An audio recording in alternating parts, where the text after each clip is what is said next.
Hello, detectives. Are you ready for a marvellous Father Brown mystery? Because today I'll be reading G.K Chesterton's The Honour of Israel Gow.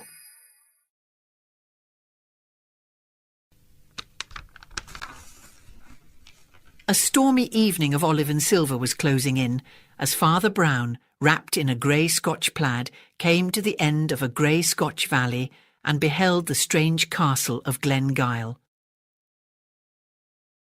It stopped one end of the glen or hollow like a blind alley, and it looked like the end of the world. Rising in steep roofs and spires of sea-green slate in the manner of the old French-Scotch chateau, it reminded an Englishman of the sinister steeple hats of witches in fairy tales, and the pine woods that rocked round the green turrets looked by comparison as black as numberless flocks of ravens. This note of a dreamy, almost a sleepy devilry was no mere fancy from the landscape. For there did rest on the place one of those clouds of pride and madness and mysterious sorrow which lie more heavily on the noble houses of Scotland than on any other of the children of men. For Scotland has a double dose of the poison called heredity, the sense of blood in the aristocrat and the sense of doom in the Calvinist. The priest had snatched a day from his business at Glasgow to meet his friend Flambeau, the amateur detective, who was at Glengyle Castle with another more formal officer, investigating the life and death of the late Earl of Glengyle. That mysterious person was the last representative of a race whose valour, insanity, and violent cunning had made them terrible even among the sinister nobility of their nation in the 16th century. None were deeper in that labyrinthine ambition, in chamber within chamber of that palace of lies that was built up around Mary Queen of Scots. The rhyme in the countryside attested the motive and the result of their machinations candidly. As green sap to the simmer trees is red gold to the Ogilvies. For many centuries there had never been a decent lord in Glengyle Castle, and with the Victorian era one would have thought that all eccentricities were exhausted. The last Glengyle, however, satisfied his tribal tradition by doing the only thing that was left for him to do. He disappeared. I do not mean that he went abroad. By all accounts he was still in the castle, if he was anywhere. But though his name was in the church register and the big red peerage, nobody ever saw him under the sun. If anyone saw him, it was a solitary manservant, something between a groom and a gardener. He was so deaf that the more businesslike assumed him to be dumb, while the more penetrating declared him to be half-witted. A gaunt, red-haired labourer, with a dogged jaw and chin, but quite blank blue eyes, he went by the name of Israel Gow, and was the one silent servant on that deserted estate. But the energy with which he dug potatoes and the regularity with which he disappeared into the kitchen gave people an impression that he was providing for the meals of a superior and that the strange earl was still concealed in the castle. If society needed any further proof that he was there, the servant persistently asserted that he was not at home. One morning, the provost and the minister, for the Glengyles were Presbyterian, were summoned to the castle. There they found that the gardener, groom and cook had added to his many professions that of an undertaker and had nailed up his noble master in a coffin. With how much or how little further inquiry this odd fact was passed did not as yet very plainly appear, for the thing had never been legally investigated till Flambeau had gone north 2 or 3 days before. By then the body of Lord Glengyle, if it was the body, had lain for some time in the little churchyard on the hill. As Father Brown passed through the dim garden and came under the shadow of the chateau, the clouds were thick and the whole air damp and thundery. Against the last stripe of the green-gold sunset, he saw a black human silhouette, a man in a chimney-pot hat with a big spade over his shoulder. The combination was queerly suggestive of a sexton, but when Brown remembered the deaf servant who dug potatoes, he thought it natural enough. He knew something of the Scotch peasant. He knew the respectability which might well feel it necessary to wear blacks for an official inquiry. He knew also the economy that would not lose an hour's digging for that. Even the man's start and suspicious stare as the priest went by were consonant enough with the vigilance and jealousy of such a type. The great door was opened by Flambeau himself, who had with him a lean man with iron-grey hair and papers in his hand, Inspector Craven from Scotland Yard. The entrance hall was mostly stripped and empty, but the pale, sneering faces of one or two of the wicked Ogilvies looked down out of black periwigs and blackening canvas. Following them into an inner room, Father Brown found that the allies had been seated at a long oak table, of which their end was covered with scribbled papers, flanked with whisky and cigars. Through the whole of its remaining length, it was occupied by detached objects arranged at intervals, objects about as inexplicable as any objects could be. One looked like a small heap of glittering broken glass. Another looked like a high heap of brown dust. A third appeared to be a plain stick of wood. "You seem to have a sort of geological museum here," he said, as he sat down, jerking his head briefly in the direction of the brown dust and the crystalline fragments.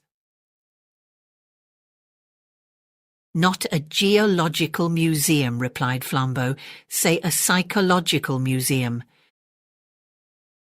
"Oh, for the Lord's sake," cried the police detective, laughing, "don't let's begin with such long words." "Don't you know what psychology means?" asked Flambeau with friendly surprise. "Psychology means being off your chump." "Still, I hardly follow," replied the official. "Well," said Flambeau with decision, "I mean that we've only found out one thing about Lord Glengyle. He was a maniac."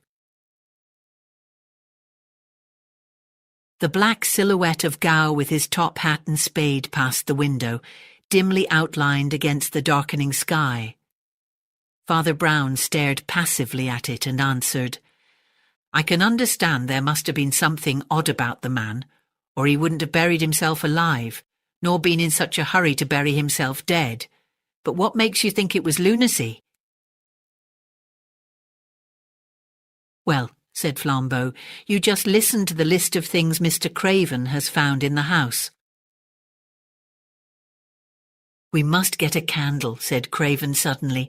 "A storm is getting up and it's too dark to read." "Have you found any candles?" asked Brown, smiling, "among your oddities?" Flambeau raised a grave face and fixed his dark eyes on his friend. "That is curious too," he said. 25 candles and not a trace of a candlestick. In the rapidly darkening room and rapidly rising wind, Brown went along the table to where a bundle of wax candles lay among the other scrappy exhibits. As he did so, he bent accidentally over the heap of red-brown dust, and a sharp sneeze cracked the silence. "Hullo," he said, "snuff!"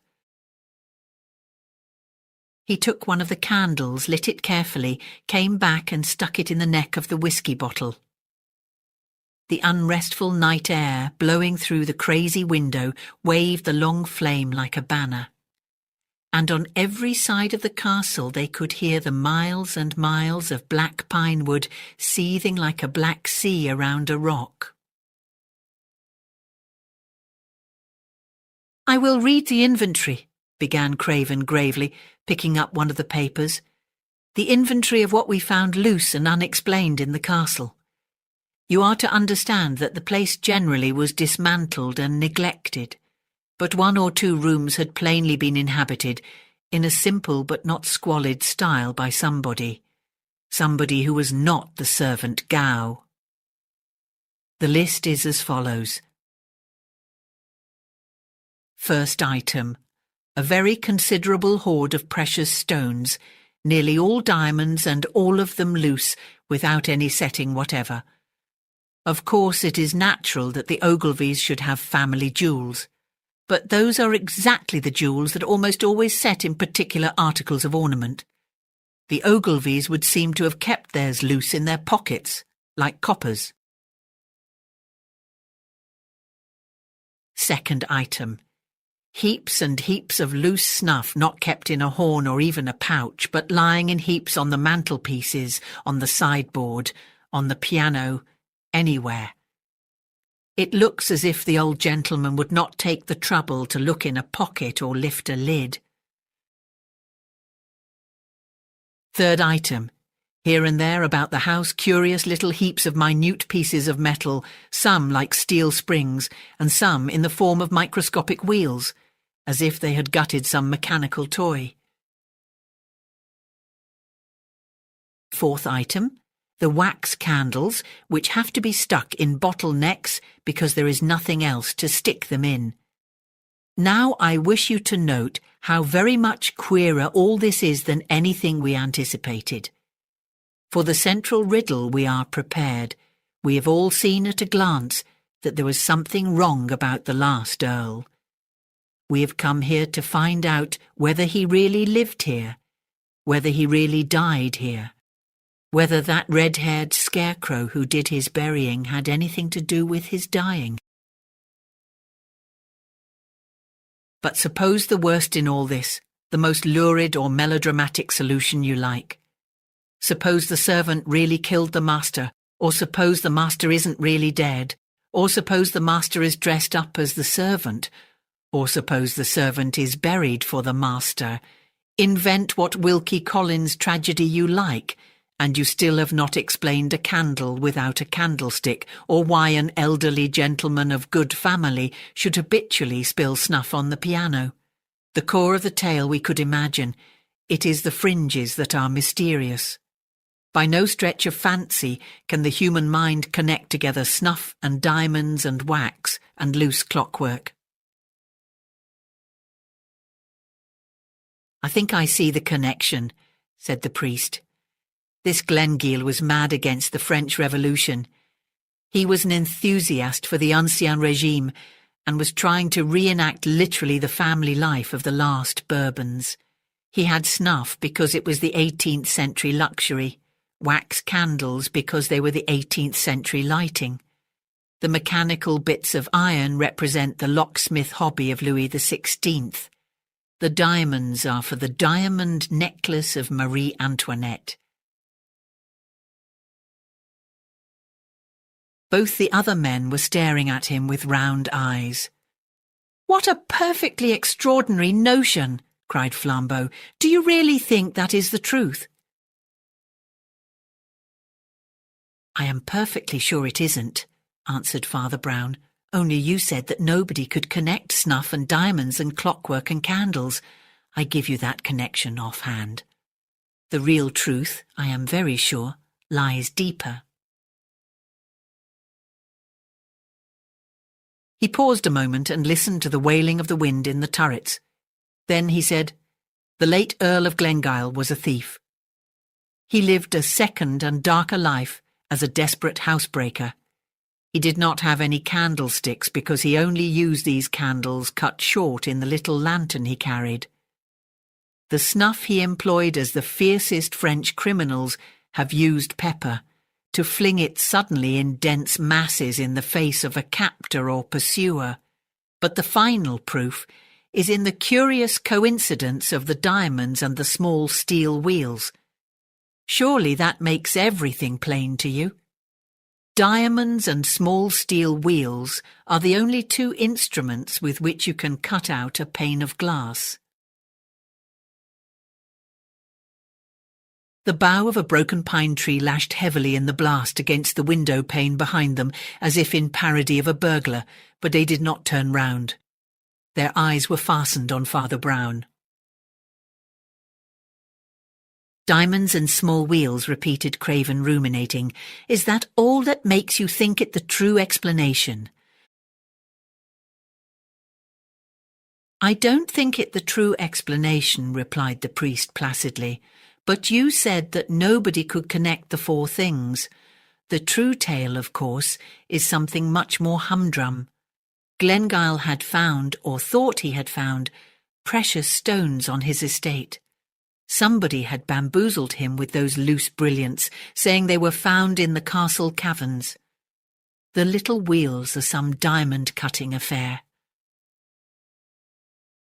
He had to do the thing very roughly and in a small way, with the help of a few shepherds or rude fellows on these hills. Snuff is the one great luxury of such Scotch shepherds. It's the one thing with which you can bribe them. They didn't have candlesticks because they didn't want them. They held the candles in their hands when they explored the caves. Is that all? Asked Flambeau after a long pause. Have we got to the dull truth at last? Oh no, said Father Brown. As the wind died in the most distant pine woods with a long hoot as of mockery, Father Brown, with an utterly impassive face, went on. I only suggested that because you said one could not plausibly connect snuff with clockwork or candles with bright stones. 10 false philosophies will fit the universe, 10 false theories will fit Glengyle Castle, but we want the real explanation of the castle and the universe. But are there no other exhibits? Craven laughed, and Flambeau rose smiling to his feet and strolled down the long table. Items 5, 6, 7, etc., he said, and certainly more varied than instructive. A curious collection, not of lead pencils, but of the lead out of lead pencils. A senseless stick of bamboo, with the top rather splintered. It might be the instrument of the crime, only there isn't any crime. The only other things are a few old missals and little Catholic pictures, which the Ogilvies kept, I suppose, from the Middle Ages. Their family pride being stronger than their Puritanism, we only put them in the museum because they seem curiously cut about and defaced. The heady tempest without drove a dreadful rack of clouds across Glengyle and through the long room into darkness as Father Brown picked up the little illuminated pages to examine them. He spoke before the drift of darkness had passed, but it was the voice of an utterly new man. Mr. Craven, said he, talking like a man 10 years younger, you have got a legal warrant, haven't you, to go up and examine that grave? The sooner we do it, the better, and get to the bottom of this horrible affair. If I were you, I should start now. Now? Repeated the astonished detective. And why now? Because this is serious, answered Brown. This is not spilt snuff or loose pebbles. That might be there for 100 reasons. There is only one reason I know of for this being done, and the reason goes down to the roots of the world. These religious pictures are not just dirtied or torn or scrawled over, which might be done in idleness or bigotry by children or by Protestants. These have been treated very carefully and very queerly. In every place where the great ornamented name of God comes in the old illuminations, it has been elaborately taken out. The only other thing that has been removed is the halo round the head of the child Jesus. Therefore, I say, Let us get our warrant and our spade and our hatchet, and go up and break open that coffin." "What do you mean?" demanded the London officer. "I mean," answered the little priest, and his voice seemed to rise slightly in the roar of the gale, "I mean that the great devil of the universe may be sitting on the top tower of this castle at this moment, as big as 100 elephants and roaring like the apocalypse. There is black magic somewhere at the bottom of this." "Black magic," repeated Flambeau in a low voice, for he was too enlightened a man not to know of such things. "But what can these other things mean?" "Oh, something damnable, I suppose," replied Brown impatiently. "How should I know? How can I guess all their mazes down below? Perhaps you can make a torture out of snuff and bamboo. Perhaps lunatics lust after wax and steel filings. Perhaps there is a maddening drug made of lead pencils. Our shortest cut to the mystery is up the hill to the grave."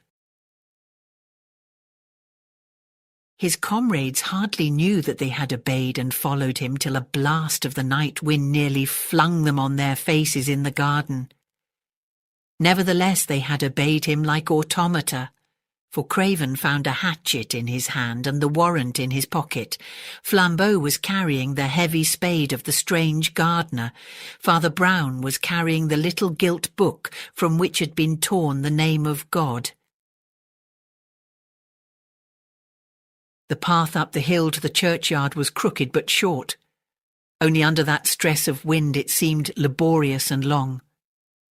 Far as the eye could see, farther and farther as they mounted the slope, were seas beyond seas of pines, now all aslope one way under the wind, and that universal gesture seemed as vain as it was vast, as vain as if that wind were whistling about some unpeopled and purposeless planet.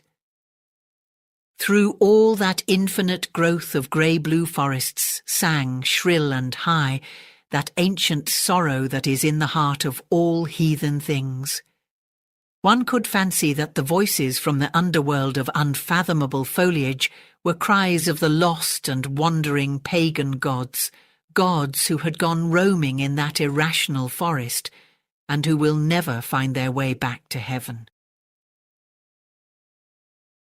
"You see," said Father Brown in low but easy tone, "Scotch people before Scotland existed were a curious lot. In fact, they're a curious lot still. But in the prehistoric times I fancy they really worshipped demons. That," he added genially, "is why they jumped at the Puritan theology." "My friend," said Flambeau, turning in a kind of fury, "what does all that snuff mean?" "My friend," replied Brown with equal seriousness, "there is one mark of all genuine religions: materialism. Now, devil worship is a perfectly genuine religion."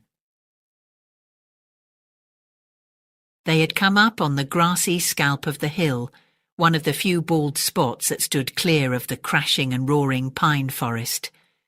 A mean enclosure, partly timber and partly wire, rattled in the tempest to tell them the border of the graveyard, but by the time Inspector Craven had come to the corner of the grave, and Flambeau had planted his spade point downwards and leaned on it, they were both almost as shaken as the shaky wood and wire. At the foot of the grave grew great tall thistles, grey and silver in their decay. Once or twice, when a ball of thistledown broke under the breeze and flew past him, Craven jumped slightly, as if it had been an arrow. Flambeau drove the blade of his spade through the whistling grass into the wet clay below. Then he seemed to stop and lean on it as on a staff. "Go on," said the priest very gently. "We are only trying to find the truth. What are you afraid of?" "I am afraid of finding it," said Flambeau. The London detective spoke suddenly in a high, crowing voice that was meant to be conversational and cheery. "I wonder why he really did hide himself like that. Something nasty, I suppose. Was he a leper?" "Something worse than that," said Flambeau. "And what do you imagine," asked the other, "would be worse than a leper?"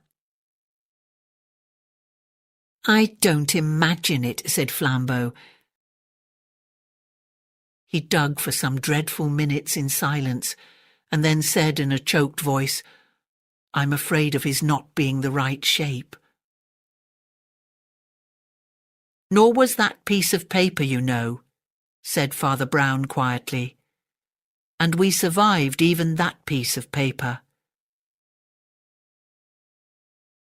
Flambeau dug on with a blind energy, but the tempest had shouldered away the choking grey clouds that clung to the hills like smoke, and revealed grey fields of faint starlight before he cleared the shape of a rude timber coffin and somehow tipped it up upon the turf. Craven stepped forward with his axe. A thistletop touched him, and he flinched. Then he took a firmer stride and hacked and wrenched with an energy like Flambeau's till the lid was torn off, and all that was there lay glimmering in the grey starlight. "Bones," said Craven, and then he added, "But it is a man," as if that were something unexpected. "Is he?" asked Flambeau in a voice that went oddly up and down. "Is he all right?" "Seems so," said the officer huskily, bending over the obscure and decaying skeleton in the box. "Wait a minute." A vast heave went over Flambeau's huge figure. "And now I come to think of it," he cried, "why in the name of madness shouldn't he be all right? What is it gets hold of a man on these cursed cold mountains? I think it's the black, brainless repetition, all these forests, and over all an ancient horror of unconsciousness. It's like the dream of an atheist. Pine trees and more pine trees and millions more pine trees." "God," cried the man by the coffin, "but he hasn't got a head." While the others stood rigid, the priest for the first time showed a leap of startled concern. "No head," he repeated. "No head?" as if he had almost expected some other deficiency. Half-witted visions of a headless baby born to Glengyle, of a headless youth hiding himself in the castle, of a headless man pacing those ancient halls or that gorgeous garden, passed in panorama through their minds. But even in that stiffened instant, the tale took no root in them and seemed to have no reason in it. They stood listening to the loud woods and the shrieking sky quite foolishly, like exhausted animals. Thought seemed to be something enormous that had suddenly slipped out of their grasp. "There are 3 headless men," said Father Brown, "standing round this open grave." The pale detective from London opened his mouth to speak, and left it open like a yokel, while a long scream of wind tore the sky. Then he looked at the axe in his hands, as if it did not belong to him, and dropped it.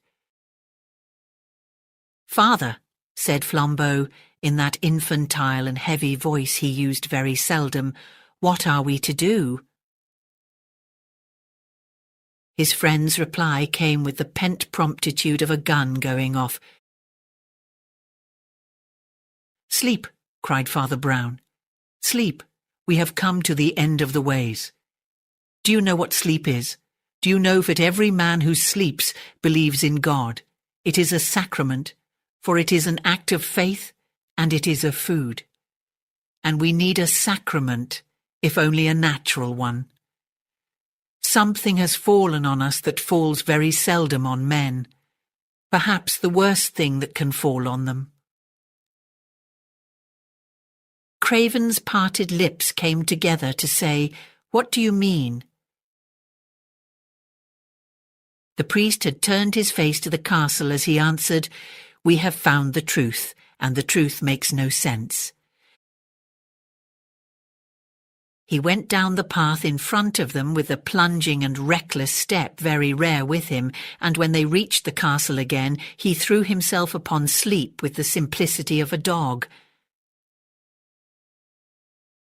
Despite his mystic praise of slumber, Father Brown was up earlier than anyone else except the silent gardener, and was found smoking a big pipe and watching that expert at his speechless labours in the kitchen garden. Towards daybreak the rocking storm had ended in roaring rains, and the day came with a curious freshness. The gardener seemed even to have been conversing, but at sight of the detectives he planted his spade sullenly in a bed and, saying something about his breakfast, shifted along the lines of cabbages and shut himself in the kitchen. "He's a valuable man, that," said Father Brown. "He does the potatoes amazingly. Still," he added with a dispassionate charity, "he has his faults. Which of us hasn't? He doesn't dig this bank quite regularly. There, for instance," and he stamped suddenly on one spot. "I'm really very doubtful about that potato."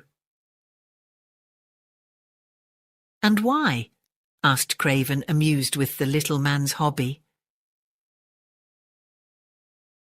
"I'm doubtful about it," said the other, "because old Gow was doubtful about it himself. He put his spade in methodically in every place but just this. There must be a mighty fine potato just here." Flumbo pulled up the spade and impetuously drove it into the place. He turned up under a load of soil, something that did not look like a potato, but rather like a monstrous, over-domed mushroom. But it struck the spade with a cold click. It rolled over like a ball and grinned up at them. "The Earl of Glengyle," said Brown sadly, and looked down heavily at the skull. Then, after a momentary meditation, he plucked the spade from Flambeau and, saying, "We must hide it again," clamped the skull down in the earth. Then he leaned his little body and huge head on the great handle of the spade that stood up stiffly in the earth, and his eyes were empty and his forehead full of wrinkles. "If one could only conceive," he muttered, "the meaning of this last monstrosity." And leaning on the large spade handle, he buried his brows in his hands as men do in church. All the corners of the sky were brightening into blue and silver. The birds were chattering in the tiny garden trees, so loud it seemed as if the trees themselves were talking. But the three men were silent enough. "Well, I give it all up," said Flambeau at last boisterously. "My brain and this world don't fit each other, and there's an end of it. Snuff, spoilt prayer books, and the insides of musical boxes. What?" Brown threw up his bothered brow and rapped on the spade handle with an intolerance quite unusual with him. "Oh, tut, tut, tut, tut," he cried. "All that is as plain as a pikestaff. I understood the snuff and clockwork and so on when I first opened my eyes this morning, and since then I've had it out with old Gow, the gardener, who is neither so deaf nor so stupid as he pretends. There's nothing amiss about the loose items. I was wrong about the torn mass book too, there's no harm in that. But it's this last business. Desecrating graves and stealing dead men's heads, surely there's harm in that. Surely there's black magic still in that. That doesn't fit into the quite simple story of the snuff and the candles." And striding about again, he smoked moodily. "My friend," said Flambeau with a grim humour, "you must be careful with me and remember I was once a criminal. The great advantage of that estate was that I always made up the story myself and acted it as quick as I chose. This detective business of waiting about is too much for my French impatience. All my life, for good or evil, I have done things at the instant. I always fought duels the next morning. I always paid bills on the nail. I never even put off a visit to the dentist. Father Brown's pipe fell out of his mouth and broke into 3 pieces on the gravel path. He stood rolling his eyes, the exact picture of an idiot. "Lord, what a turnip I am," he kept saying. "Lord, what a turnip." Then, in a somewhat groggy kind of way, he began to laugh. "The dentist," he repeated, 6 hours in the spiritual abyss, and all because I never thought of the dentist. Such a simple, such a beautiful and peaceful thought. Friends, we have passed a night in hell. But now the sun is risen, the birds are singing, and the radiant form of the dentist consoles the world. "I will get some sense out of this," cried Flambeau, striding forward, "if I use the tortures of the Inquisition." Father Brown repressed what appeared to be a momentary disposition to dance on the now sunlit lawn, and cried quite piteously like a child, "Oh, let me be silly a little. You don't know how unhappy I have been, and now I know that there's been no deep sin in this business at all. Only a little lunacy, perhaps, and who minds that?" He spun round once more, then faced them with gravity. "This is not a story of crime," he said. "Rather, it is the story of a strange and crooked honesty. We are dealing with the one man on earth, perhaps, who has taken no more than his due. It is a study in the savage living logic that has been the religion of this race." That old local rhyme about the house of Glengyle. "As green sap to the symmetries is red gold to the Ogilvies," was literal as well as metaphorical. It did not merely mean that the Glengyles sought for wealth. It was also true that they literally gathered gold. They had a huge collection of ornaments and utensils in that metal. They were, in fact, misers whose mania took that turn. In the light of that fact, run through all the things we found in the castle. Diamonds without their gold rings, candles without their gold candlesticks, snuff without the gold snuff boxes, pencil leads without the gold pencil cases, a walking stick without its gold top, clockwork without the gold clocks, or rather watches. And, mad as it sounds, because the halos and the name of God in the old missals were of real gold, these also were taken away. The garden seemed to brighten, the grass to grow gayer in the strengthening sun as the crazy truth was told. Flambeau lit a cigarette as his friend went on. "We're taken away," continued Father Brown. "We're taken away, but not stolen. Thieves would never have left this mystery. Thieves would have taken the gold snuff boxes, snuff and all, the gold pencil cases, lead and all. We have to deal with a man with a peculiar conscience, but certainly a conscience. I found that mad moralist this morning in the kitchen garden yonder, and I heard the whole story." The late Archibald Ogilvy was the nearest approach to a good man ever born at Glengyle, but his bitter virtue took the turn of the misanthrope. He moped over the dishonesty of his ancestors, from which, somehow, he generalized a dishonesty of all men. More especially, he distrusted philanthropy or free giving, and he swore if he could find one man who took his exact rights, he should have all the gold of Glengyle. Having delivered this defiance to humanity, he shut himself up, without the smallest expectation of its being answered. One day, however, a deaf and seemingly senseless lad from a distant village brought him a belated telegram, and Glengyle, in his acrid pleasantry, gave him a new farthing.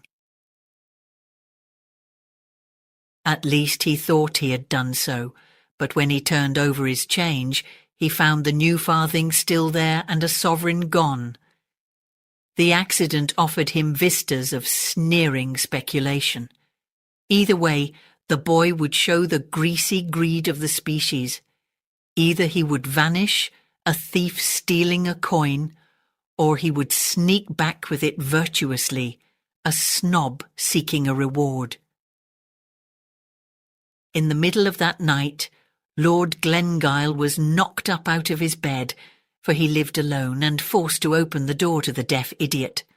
The idiot brought with him not the sovereign, but exactly 19 shillings and 11 pence 3 farthings in change.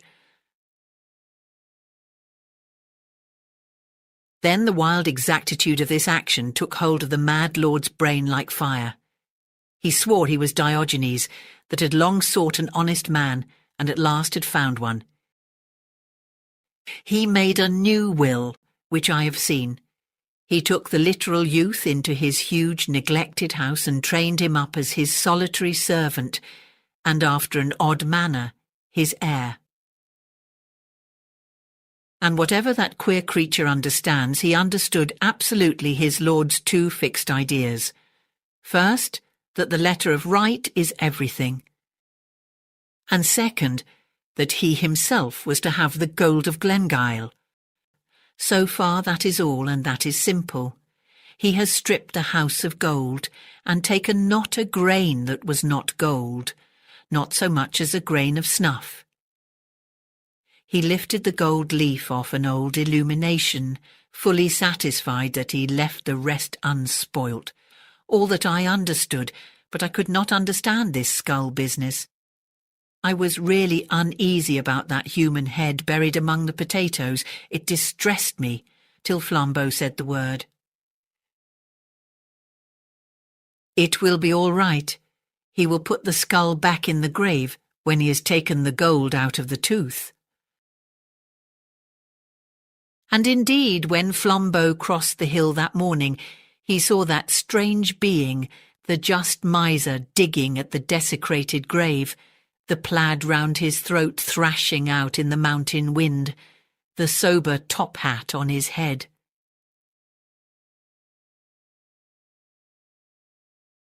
Thank you for listening. I hope you enjoyed this short mystery, and if you did, please click the like and subscribe buttons to help share this story with others. And come back soon for another terrific tale.